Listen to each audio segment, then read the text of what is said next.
Kaya tinawag po ngayon ni Senador Christopher Bongo na peke ang mga balibalita, fake news, ang mga naglalabas sa mga balita ngayon na patuloy ang paghina ng kalusugan, bagkos, nako, naman po, buhay na buhay pa ang dating Pangulong Rodrigo Duterte. Nagbahagi ng larawan ng senador ng dating Pangulo habang kasama ang partner niyang si Hanelet Avicennia. At makikita po sa larawan na nasa hapagkainan ng dating Pangulo kung saan ay sinabi ng senador na alive and eating.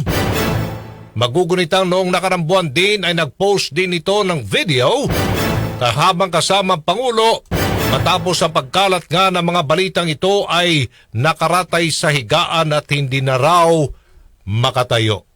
So maliwanag sabi po ni Senador Bongo, peke mga balita-balitang yan na humina na ang paghina ng kalusugan ng dating Pangulong Duterte at sinasabi dito na ang dating Pangulong Duterte ay alive and eating. Si Aljo Bendijo sa DCXL News.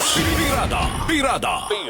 Ang birador ng masa. Aljo Bendijo sa Straight to the Point.